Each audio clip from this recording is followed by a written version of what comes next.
Sponsored by the Big 98, Nashville's #1 for new country and the home of the Bobby Bones Show. The Rockin' Review is thrilled to have on country music singer, songwriter, entertainer, Justin Moore with a brand new album on. Justin, thanks for coming on the show. I appreciate you having me. Good to talk to you. Well, you know, it's been a while since we talked, and this new album, I was just listening to it again today, and Straight Outta the Country, you've got some, these definitely seem like heartfelt tracks in here, and I especially love the more acoustic versions you did on this.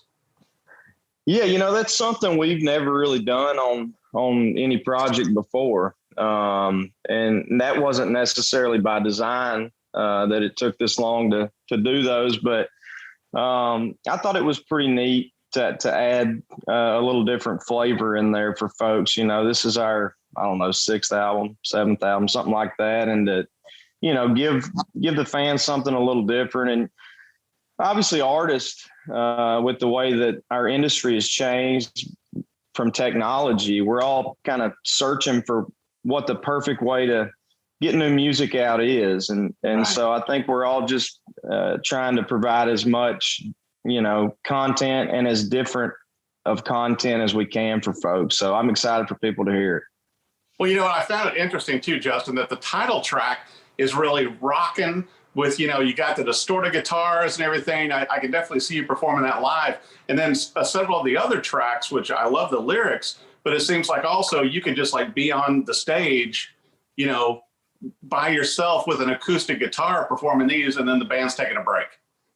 Yeah, if I still have a band after not playing in so long, I don't know. I may be out there by myself a lot. No, you're right. You know, a lot of these songs I think lend themselves to doing either or. You know, I think certainly I love being out there with my band, but I do enjoy you know, having a stool brought out and sit there with my guitar by myself too. So we've done that in shows in the past, and I think some of the tunes on this album will kind of lend themselves to that. Now, Justin, did you write a lot of these like during the pandemic? Because to me, lyrically, like Hearing Things and More Than Me, you know, just they seem like they really come from this time. You know, the irony is that no, I didn't actually. You know, when we recorded our previous album, Late Nights and Long Necks, we went and wrote and found and recorded probably somewhere in the range of 40 songs. And, you know, when we put out a 10, 15 song album, we'll record 4 or 5 extras, and then, you know, you kind of discard the ones that you think don't fit the project or whatever. And Right. a lot of times you don't go back to those songs. Well, when we recorded, in contrast to that, when we recorded all this stuff, so this would have been 3 years ago or something like that. Yeah. You know, we knew we wanted to put out each and every one of those songs in some capacity. So we did, you know, kind of going back to my original answer about how you put albums out and when and in what capacity. We had a lot of conversations about that whole piece of music, 35, 40 songs. We thought, what's the best way to do it? Do, you know, Late Nights and Long Necks, ABC, or 1, 2, 3, or put it all out together. And we kind of, we went in the direction of making that its own album, this one its own album. And then, you know, we have the next album ready to go as well. So, Wow. But I think you could really have, you know, they really could have all been on the same project. So I say that to say this, we've had them for a while, but, you know, we didn't put our favorite songs on that one and our second favorite on this one and our least favorite on the next one. It was more so what fits right now. And so I think subconsciously, probably why you hear some themes in this particular project that maybe people can relate to, you know, over the past year or so. You know, that was probably done subconsciously, you know, and which makes sense, you know, to me. It seemed like also within the lyrics, Justin, there were certainly some mentions of dropping the ball and different things. And once again, maybe it's because I know you too well, but were there any references to Razorback football within any of these songs?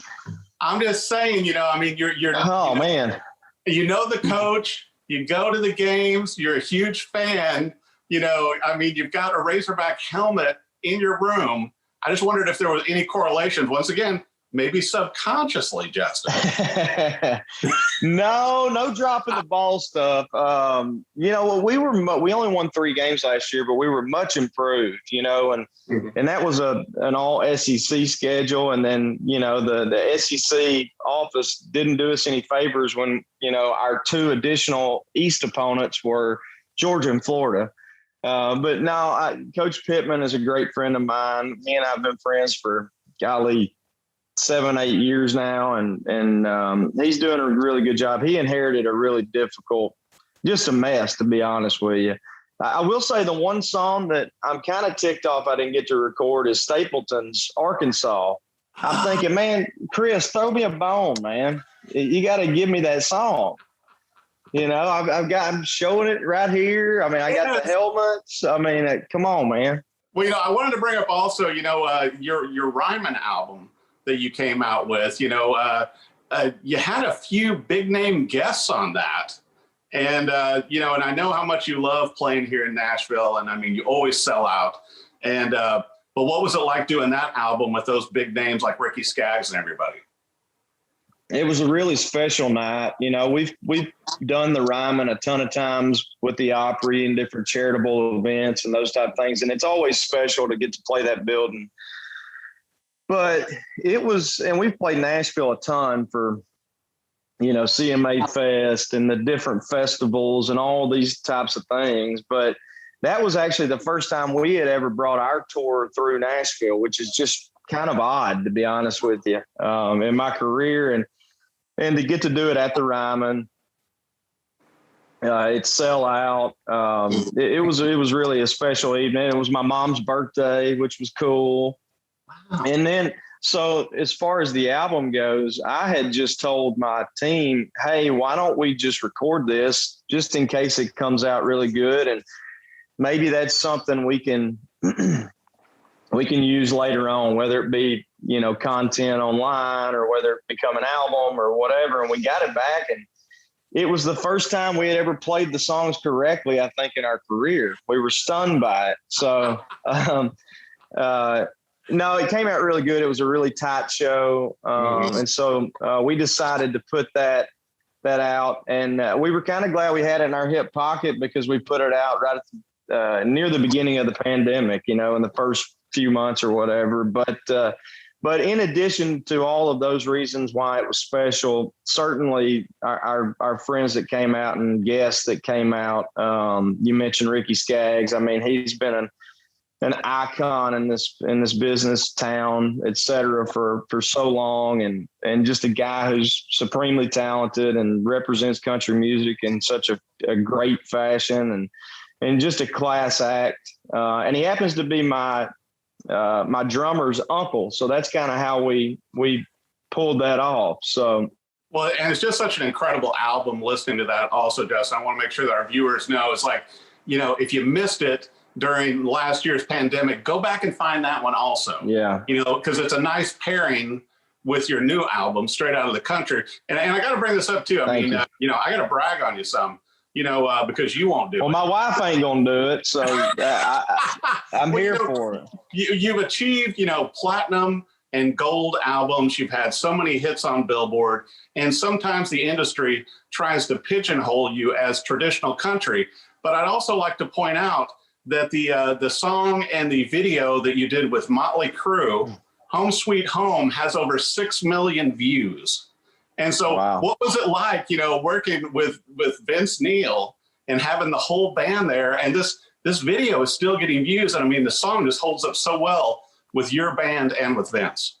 Well, first and foremost, it's a great song. And, some of those ballads back then were kind of rooted in, country-ish music, and it's So my record label was putting together a Motley Crue tribute album, and label president comes to me and said, "Hey, I want you to do a song on this." And I'm going, "Have you ever heard me sing ever?" So, you know, I don't think I'd sound good on Shout at the Devil, you know, or whatever. But anyway, I said, yeah, let me listen back. And I had found a tape. I went back and found a tape, a cassette tape. And a lot of your younger listeners won't have a clue what I'm talking about. But I don't know if I had stolen that from a cousin of mine or something back in the day or what. Yeah. I didn't have a tape player, obviously, anymore, but I was just reading the songs, and I had forgotten about Home Sweet Home, and I thought, now I can probably pull that one off. And so we went in and did it, and I don't really know how it came about, but a conversation was had with Vince, and he was wanting to do it with me, and I thought, that'll be cool, you know. And so, you know, we got Vince on the track. I got to know him pretty well. And then when it came time to shoot the video, my label or my management or somebody came to me and said, "All the guys want to be in the video." And I'm going, "All what guys?" They said, "Everybody from Motley Crue." I'm going, "Are you kidding me?" Well, I figured they hated me for, you know, butchering their song, but no, it was a really neat thing for us to get a chance to do. And, you know, I think fans, they enjoy some of these random, if you want to call it, collaborations, and so you know, we went in and cut it, and then they were a part of the video, a big part of the video, and couldn't have been nicer guys, couldn't have been more down to earth, and it's still something when you look back. You know, they're one of the most successful bands in the history of music, so it was really neat, and something that I think down the road I'll look back on and cherish even more than I do now. Well, you know, I was going to bring up too, Justin, as a testament to you and to your band, to where, you know, Vince Neil was in an interview just raving about you and how you guys covered the song and everything, and that has to make you feel good when the lead singer for the band is going, "Yeah, Justin Moore just, you know, knocked this out of the park." Yeah, it really, really does. It means a lot, and he's very kind to say that. And it was a lot of fun. We had a chance to even do it live a few times together, which was a blast as well. So that's very kind of him to say. You know, for all of our viewers, with your brand new album, Straight Outta the Country, where's the best place for them to go? Obviously, they need to add this to their playlist. You know, buy the album, not just the singles. I know you'll have more videos and everything else coming out from this. To keep up with you, with the shows, with everything else, where's the best place to go for Justin Moore? You know, we're all over social media, just like every other artist. Justin Cole Moore is my handle. I guess Justin Moore is not an uncommon name, apparently. So we had to put my middle name in there. But I mean, every social media platform we're out there on. And the other thing we started about a year ago that I've had a lot of fun doing, that is just another outlet for us and another place for people to find us. And really the only time we have a chance to do anything in long form outside of playing a concert is we started the Justin Moore podcast, and that's a weekly podcast that comes out on Thursdays, and we're into our third season now. So we're probably, 60, 70 episodes in or something like that. So you can certainly go back and find that if you haven't listened before. We've had a ton of great guests, from Brantley Gilbert to Diamond Dallas Page to, the list goes on and on. We have a lot of sports figures and obviously a ton of country artists, buddies of mine. And so go check that out. We actually have our biggest guest ever that I'm recording in a couple of days for next week. One of the biggest movie stars in the world. So yeah, go check out the podcast as well. Well, I'll tell you what, you got a lot of great things going on, Justin. It's so nice catching up with you. Congratulations on the new album, Straight Outta the Country. And also we'll check out the podcast. Can't wait to see you live and back here in Nashville, hopefully at the Ryman or maybe the Bridgestone. And never know. thank you so much for joining the Rockin' Review. Hey, thanks for your time, man. I appreciate you always being so kind to me, and look forward to doing this in person next time. Sponsored by the Big 98, Nashville's #1 for new country and the home of the Bobby Bones Show.